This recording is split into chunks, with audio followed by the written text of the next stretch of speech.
Passé.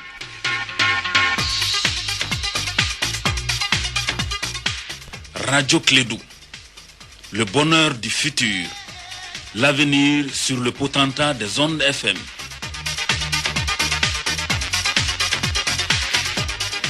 « 101.2, la passion a toujours raison. »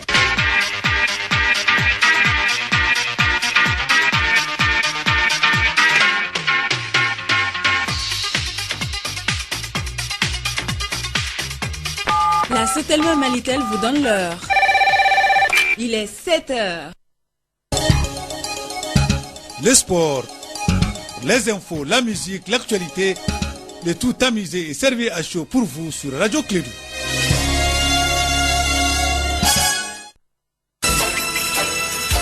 Radio Clédou, le journal avec Sotelma Malitel. Mesdames et messieurs, fidèles auditeurs, bonjour, bienvenue. On vous dit merci d'avoir choisi Clédou et l'ensemble du réseau. C'est une marque de confiance qui nous voit droit au cœur. Nous vous disons que nous sommes aujourd'hui lundi, 4 novembre de l'an 2019. Il est 7h en temps universel. On dit un très grand bonjour à tous les Maliens, un très bon réveil, mais n'oubliez jamais de serrer les rangs parce que la nation est en danger. Et quand la nation est en danger, les fils doivent se mobiliser et debout. Debout pour défendre et pour mourir pour la patrie.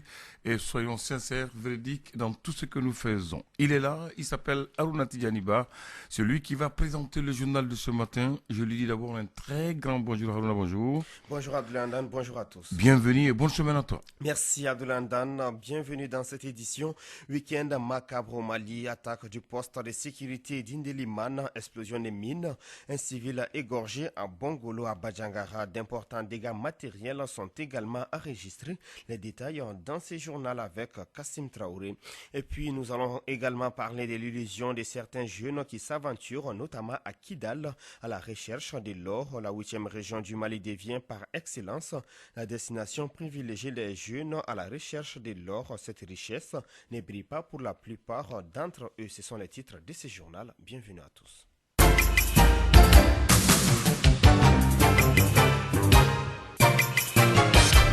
Merci de nous choisir pour vous informer. Je vous le disais en titre, nous ouvrons ce journal par les événements douloureux du poste de sécurité mixte des forces armées du Mali. Au moins 54 soldats maliens sont morts dans l'attaque. Un soldat français a aussi perdu la vie et dans une explosion de mines à Ménaka, en plus d'un civil tué dans les cercles de Badjangara. Kassim Traoré.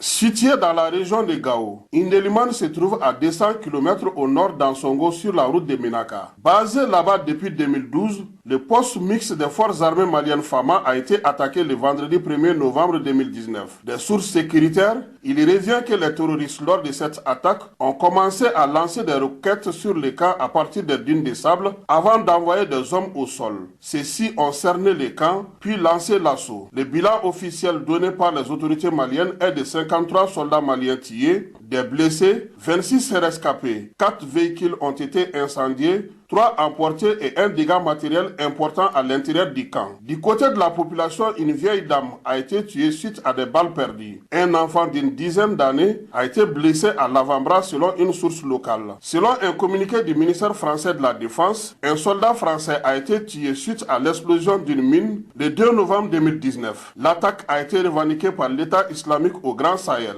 Au centre, des individus armés non identifiés ont égorgé un civil à Bongolo dans le cercle de Banyangara, région de Mopti. Aussitôt alertée, l'unité des FAMA à Banyangara a engagé une course-poursuite qui s'est soldée par une embuscade complexe contre elle. Le bilan fait état de 2 morts, 6 blessés, 2 véhicules endommagés par les mines. Les blessés ont été transportés à Sévaré par 2 hélicoptères de forces de sécurité maliennes.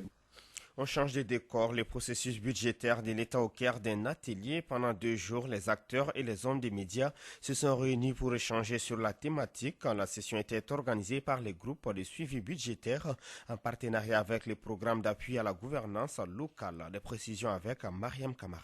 Financé par l'USAID, cet atelier de formation sur le processus budgétaire de l'État a pour objectif de renforcer les capacités et de promouvoir la communication entre les organisations fêtières de la société civile, les autorités politiques et administratives, les universitaires, les hommes de médias et les citoyens.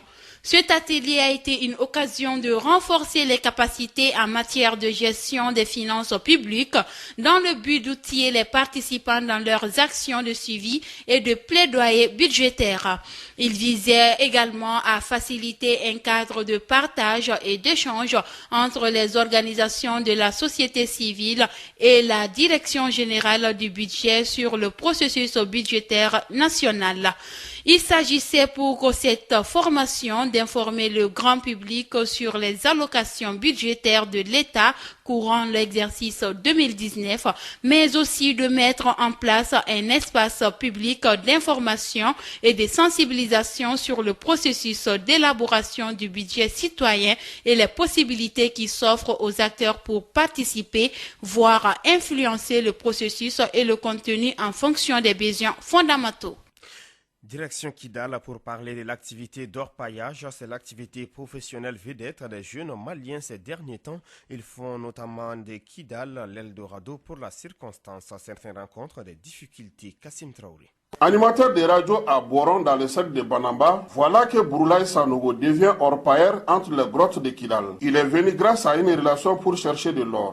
Mohamed d'abord qui nous a envoyé pour venir chez son ami à Aguissa. Aguissa aussi nous a amené à Kidal ici. Donc on est parti dans les lieux là où il cherche l'or. On est parti là-bas. On a fait un peu près 4 mois là-bas. On n'a pas eu d'or. On a fait près 4 mois là-bas. Donc après on a trouvé l'occasion à venir dans la ville de Kidal. Broulaye était avec 5 camarades. Face à la déception, les autres sont retournés. Les autres sont partis, moi quand même je suis là pour me débrouiller. Même s'il y en a d'or, nous quand même on n'a pas trouvé. Même s'il y en a. Il y a des gens qui ont eu d'or, mais nous quand même on n'a pas eu. Donc pour avoir, il faut avoir du matériel ou bien c'est quoi? Il faut avoir des matériels aussi. Quand tu ne viens pas de Kidal ici, là, c'est pas facile d'avoir quoi.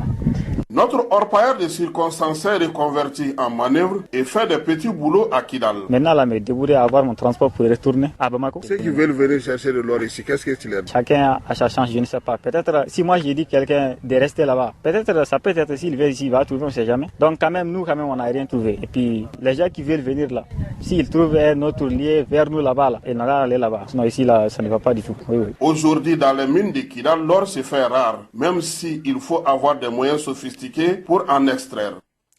Un peu plus au nord de Kidal, les Gatia a organisé ce week-end son congrès. La rencontre s'est tenue à Aguelrock. Kassim Traoré a interrogé un responsable du groupement Habala Ag Amzata. Vous savez que la plateforme traverse une crise depuis un certain temps et cette crise en réalité elle a été manifestée par le fait qu'une partie de la plateforme s'est retirée pour créer une autre plateforme dissidente. Et nous on a préféré rester à la plateforme originelle puisque nous pensons que nous avons les mêmes objectifs, nous avons les mêmes idéaux. Est-ce que vous voyez?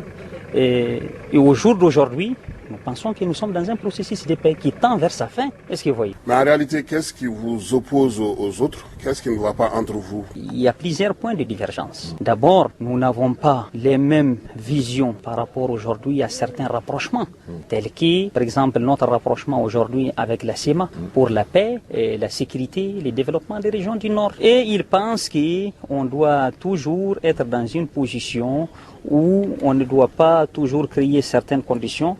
Mais voilà, je ne sais pas, il y a beaucoup de choses que je ne peux pas dire comme ça. Et pour le congrès de ACIA, qu'est-ce que ça vous fait? Et le congrès de ACIA, c'était notre dernière réunion ici à Kidal quand on avait programmé la 38e session du CSA qui n'a pas eu lieu à Kidal. Donc en tant que plateforme, nous avons demandé depuis Bamako à nos populations qui sont à Kidal, et on les a informés qu'on arrive à Kidal. Et donc c'est de ces faits que nous sommes venus à Kidal. Et quand nous sommes arrivés à Kidal, on a été reçus par les responsables de la CEMA, y compris le secrétaire général de l'ACIA, qui a bien voulu quand même nous demander qu'on soit à ce deuxième congrès ordinaire de l'ACIA à Kidal. Et il nous a adressé des cartes d'invitation, et c'est pourquoi nous sommes là. Et c'est un congrès qui s'inscrit dans le cadre vraiment de la paix, de l'entente, de la réconciliation, tu as compris, entre tous les fils, entre tous les frères des régions du Nord. Pas seulement vous voyez l'idée d'une formation politique?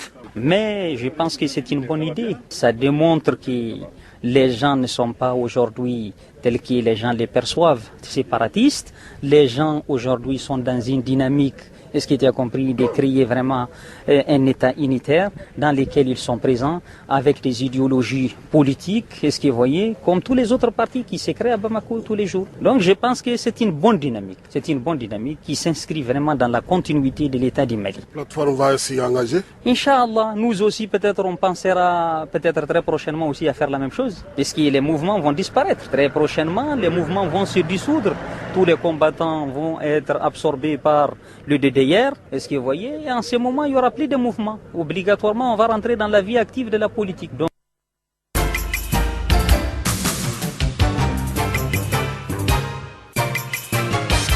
Clédou Info, première édition, 7h passées de 9 minutes. Les syndicats mixtes de l'intercollectivité Grand Bamako entament ce lundi un arrêt de travail jusqu'au dimanche 10 novembre.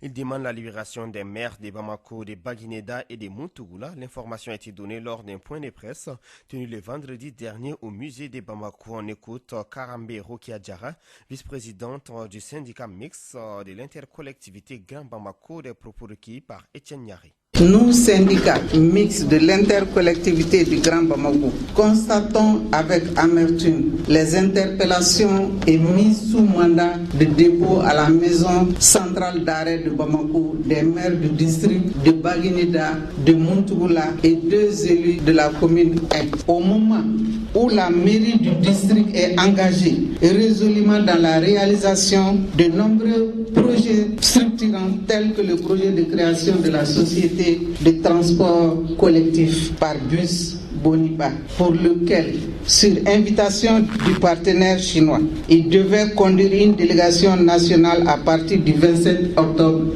2019 dans le but de faire le choix de la gamme de bus pour Bamako. Avec son incarcération, tous ces efforts risquent d'être annihilés. C'est pourquoi nous estimons que la mise en liberté des maires du district de Bamako, de Baguineda et de Muntugula, qui n'entrave en rien la manifestation de la vérité des affaires pendantes devant la justice de notre pays, rapporterait plus à leur collectivité que leur détention. Par ailleurs, le syndicat a décidé d'entamer une grève du lundi 4 au dimanche 10 jusqu'à minuit. Karambe Rokiadjara, vice-présidente du syndicat mixte de l'intercollectivité Grand Bamako. Sans transition, parlons culture, les tissus indigo, vitrine d'un défilé de mode prévu le 8 décembre à Bamako. Ce défilé vise à promouvoir ces tissus maliens. Le promoteur Alassane Kone nous parle de ces collections. Il est au micro de Mariam Kouati. Donc c'est une collection qui va promouvoir la culture malienne, les tissus maliens à travers l'International Corps. En général, je peux dire que je travaille avec un peu de tout.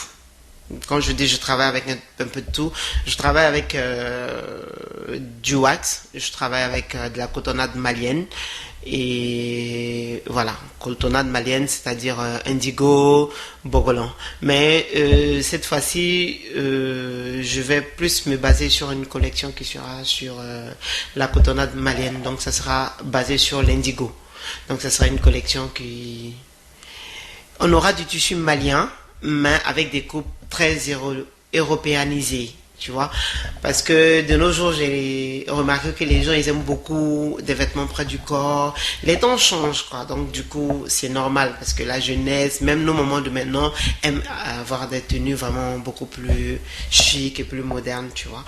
Donc, du coup, je vais faire une collection avec des tissus maliens, comme de l'indigo, par exemple. De la cotonnade malienne, mais avec de la teinture malienne, de l'indigo. Et comme ça, il y aura des coupes vraiment super européanisées, quoi. Donc, les gens verront une nouvelle image de moi. Puis, essayer de faire la promotion aussi de nos artisans maliens, comme, si je peux le dire, Mamara, les galadona, les teinturiers, et puis voilà, quoi. Les promoteurs d'un défilé prévu le 8 décembre à Bamako, Alassane Kone, des propos recueillis par Mariam Kouyaté. L'association des handicapés pour la promotion des initiatives locales de développement a procédé ce week-end à une remise d'attestation et de reconnaissance à certains partenaires qui les accompagnent depuis plusieurs années. Une manière pour eux de leur témoigner leur reconnaissance grâce aux nombreuses aides qu'ils apportent à cette couche. À la suite de cette cérémonie, un véhicule automatique a été offert à un animateur animateur des radios handicapés. On écoute Abdelkader Sidibé, ancien maire de la commune 3, les parrains de l'événement au micro de Bibata Touré. Je pense que de la manière vraiment dont la cérémonie s'est déroulée et surtout tout ce qui a été dit, réellement ça redonne espoir. Parce que par le temps qui court, dans le contexte actuel, où il y a beaucoup de doutes dans les esprits, où réellement la pauvreté est visible, un citoyen malien qui offre surtout à un handicapé un véhicule tout neuf utilitaire, c'est réellement beaucoup d'espoir qui renaissent. Bon, je pense que c'est déjà un exemple. C'est un exemple à suivre. Je crois que si effectivement la solidarité agissait, puisque ça me rappelle en tout cas la solidarité d'antan, donc Draman Damélé est en tout cas porteur des valeurs anciennes. Et si ces valeurs anciennes étaient mises en œuvre quotidiennement, je pense que ça va régler beaucoup de nos problèmes. Abdelkader Sidibé, ancien maire de la commune 3, parrain de l'événement, une remise d'attestation. Culture toujours, Tatapan ne signe pas son retour sur scène. Des informations sur les réseaux sociaux annonçaient la reprise du micro du groupe des rap avec une nouvelle chanson intitulée Chika à Ibika. On se rappelle, le groupe Tatapan a fait les beaux jours du rap en début des années 2000. Notre reporter Mariam Kouyaté s'est entretenu avec Mamadou Diarra Di Jodama, un des membres du groupe. Suivons les reportages.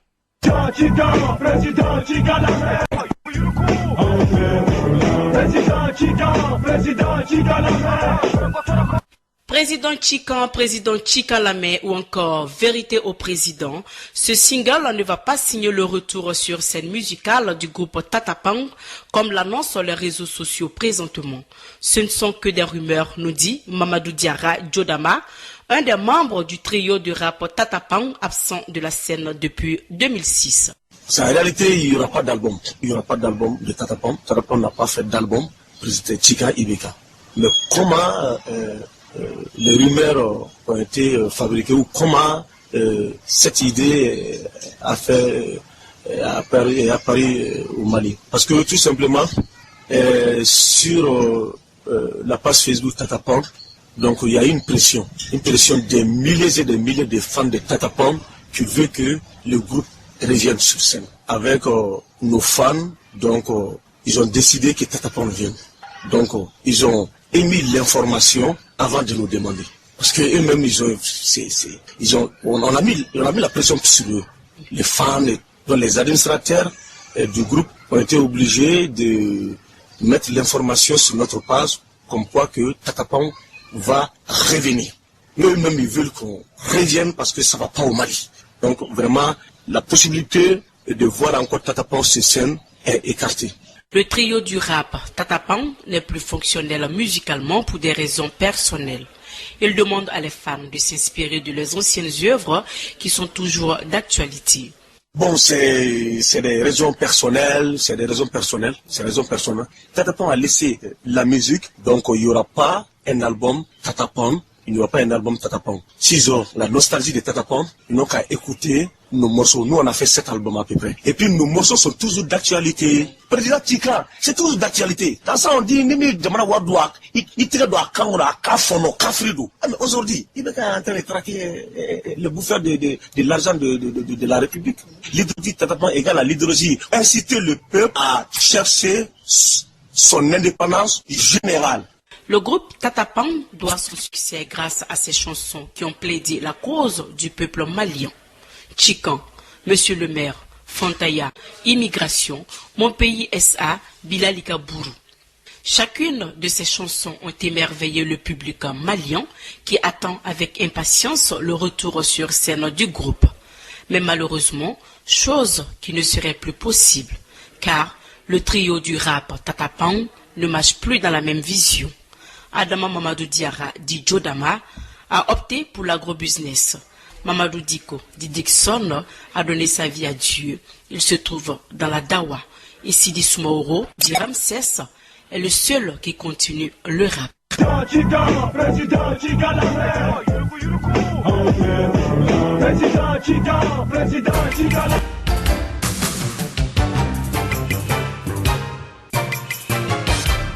La question des ressources humaines du secteur de la santé et du développement social au cœur d'une réflexion. Il ressort que le Mali est à 6,5 professionnels de santé pour 10 000 habitants, l'un des normes de l'OMS qui est de 23 000. Nous avons comme invité Étienne Koulibaly pour en parler. Il répond aux questions de Fanta Diakité.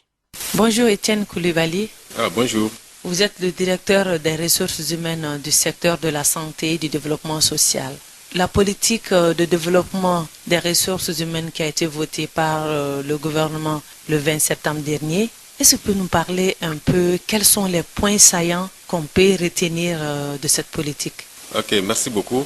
D'abord, je tiens à remercier la presse. La politique des ressources humaines va nous permettre de renforcer nos outils de gestion des ressources humaines, et notamment le système d'information et de gestion des ressources humaines, qui est d'abord un facteur de transparence, parce que là, on peut visualiser désormais les effectifs à tous les niveaux. Un facteur d'intégration, un facteur de cohésion et un facteur de bonne répartition des ressources humaines sur l'ensemble du. Parce que vous avez constaté que pendant la crise de 2012, effectivement, on a observé un grand mouvement des personnels des régions du centre et du nord vers les régions du sud. C'est ce qui a entraîné effectivement une disparité entre les différentes zones que nous sommes en train de combler, mais avec des outils modernes. Mais on a constaté également qu'au niveau des régions, au niveau des cercles, il y a un manque de personnel qualifié, que ce soit les gynécologues, que ce soit des vrais chirurgiens, parce que même les sages-femmes, elles sont rares. Est-ce que vous allez mettre un accent pour que les sages soient recrutés sur place avec un recrutement décentralisé? Effectivement, vous avez observé que dans les thèmes de référence, il y a un point qui est consacré à la décentralisation du recrutement au niveau régional. C'est pour répondre à ces soucis, parce que nous avons compris qu'effectivement, les ressources humaines recrutées sur place ont l'avantage de servir sur place. Parce qu'une chose, c'est de recruter les ressources humaines, une autre, c'est de les maintenir à leur poste. Vous savez, les conditions sont tellement difficiles dans certaines zones, nous avons du mal, franchement, à fidéliser les ressources humaines dans certaines zones. Donc, la politique est une opportunité, effectivement, pour répondre de ces besoins. Le Mali est aujourd'hui à 6,5 professionnels pour 10 000 habitants. Et ces chiffres laissent apparaître même des disparités par niveau. Si au niveau de Bamako, nous sommes à 22,6 professionnels pour 10 000 habitants, vous partez à Mopti, Mopti est à 2,6 professionnels pour 10 000 habitants. Au fur et à mesure que vous partez encore loin, à Tombouctou, à Kidal, vous trouverez que le ratio descend à 1,6 professionnels pour 10 000 habitants. Mais si nous arrivons à travers cette politique à réunir les conditions nécessaires pour le maintien et la fidélisation du personnel qualifié au poste, nous allons résoudre 70% des problématiques de la pénurie des ressources humaines dans ces localités. C'est ça l'enjeu, c'est ça le défi effectivement de la politique des ressources humaines aujourd'hui. Merci beaucoup. À l'instant, Étienne Koulibaly, directeur des ressources humaines du secteur de la santé, qui répond aux questions de Fanta Diakité, 7h22. C'est tout pour cette édition, la première des Clédou Info. Grand merci à l'ensemble de l'équipe des radios Clédou, précisément de la rédaction. Au microphone à Runaba avec la complicité technique de Abdoulaye Andan Djiti, retrouvé à partir de 7h50 à Sekoukouni pour le journal des sports. Le Djoliba Athletic Club de Bamako rentre en phase de groupe de la Coupe de la Confédération. Hier, le Djoliba a battu Electa Sport du Tchad 4-0 après un match aller 1-0 au Tchad. Radio Clédou, le journal avec Sotelma Malitel.